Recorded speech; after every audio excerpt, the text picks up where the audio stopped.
And that's exactly what they're trying to do to people. They're trying to cancel people now. And we see that across the board. I mean, we saw they have permanently banned President Trump from Twitter. He had something like 88 million followers on Twitter. They have permanently banned him. He's been permanently banned from Facebook. He's been permanently banned from Instagram, which is owned by Facebook. Then there was kind of this alternative called Parler that's become a little bit more popular as Twitter has become so heavy-handed with the censorship that people are moving over to Parler. I have a Parler handle, but I don't find Parler, for whatever reason, to be quite as easy to use as Twitter. You can't get through as much information as on Twitter, so they've got some ways to go. But then guess what happens to Parler? Big Tech gets together over the weekend. Apple and Amazon and others get together, some of these big tech companies, and Apple says they're removing Parler from the App Store.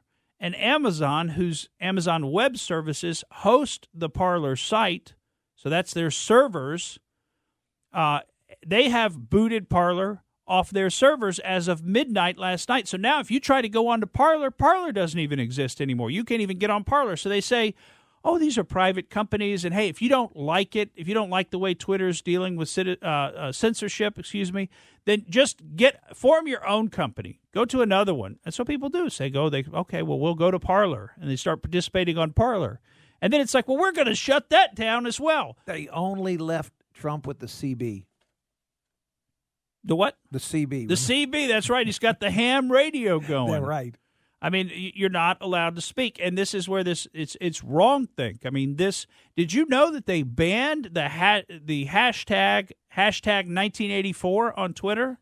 They banned that. What? They banned I saw that, and I thought it was a joke. No, they banned that. Why did they ban it? Well, you tell me. Why do you think they banned it? I mean, they don't want you to talk about. This is wrong thing. You can't talk about not being able to talk about things. You can't talk. Exactly. You can't talk about not being able to talk about things. You can't even reference a book that was about it. You can't. Oh, wow. God forbid you reference the book or anybody reads the book, because anybody reads the book, they're going to say, oh, my goodness, we're living in that book right now. And we've been talking about that on the show for a couple of years. You need to read the book 1984 because we're seeing it come true right before our very eyes. And this is only going to get worse. Well, if you want to have a little bit more free speech wiggle room, you can go over to gab.com. Have you heard of Gab? I've heard of Gab. I'm not sure if I set up an account on that years ago, but yes, I've heard of Gab. They have 600,000 new followers as of yesterday, or members, I should say. And they are on their own platform. They won't have the same issue Parler does, in other words, but it's a little bit, I just went onto their homepage and it has a little trouble loading, and they say, excuse us, we just had 600,000 new followers in one day. Well, and apparently they're up 700, their traffic's up 750%, I read in some headline. But you're right, they've been through it. Gab has been canceled a number of times before. They've been previously booted off of their servers. They've been previously completely excluded from the financial system, the processing of payments and things like that. And we're seeing some of that going on in more prominent cases than Gab. For instance, President Trump's campaign website has been deplatformed for being able to run credit cards through Stripe. Well, the credit card industry are major contributors to the Biden-Harris campaign. Right. Huge. Well, we're seeing corporate fascism. We're seeing the merger of government and corporations. They're all, there you go, Pat, you've got it. Pat's been searching around. We can see what Pat does on the screen in front of us. And Pat's been searching around for Gab, but he finally figured out it's only one B, G-A-B. Have you heard of Gab? The obvious would be two Bs, I thought. This is your first introduction to Gab, right, yes, Pat? Right. Well, it's not short for Gabbard. It's not like Tulsi's website. So Gab, like Yap. Talk. The gift. You heard of the gift of Gab, right? If you're a good How talker, old is this, I got the gift of Gab.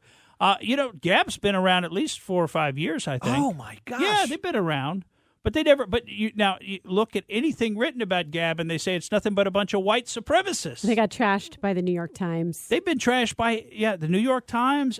All of the prominent voices in media have trashed them. And so I think some people were kind of a little scared to get on Gab because they don't want to be, a lot of people are not white supremacists. I'd say most people are not white supremacists that are part of the Patriot movement. And, so anyway, you see the power of the mainstream media. You see the power of the wrongful use of words, the misuse of words, where you're calling everybody a racist on the right. And as though, you're just painting with such a broad brush. And it really has a friend of mine and somebody who listens to the show pretty regularly and gives me some of his feedback, calls this social molding. And it's very similar to what you can read about in the book 1984. It's not really even that gentle, but it's this sort of constant social pressure that gets applied to you not to think in a certain way, and instead to think in only an acceptable way. And it's just constant. It's all-encompassing. It's through all of our media. Now it's through all of our social media.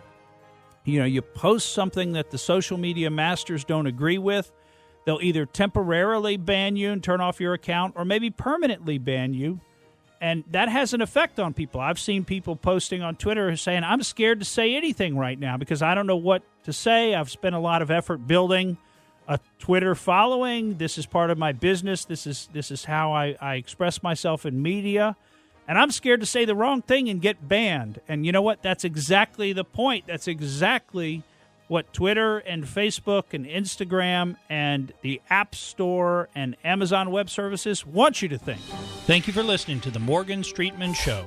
We hope you enjoyed what you heard. And if you did, please click like and subscribe to help us out. And remember that we recommend that you exercise your brain at least once a week.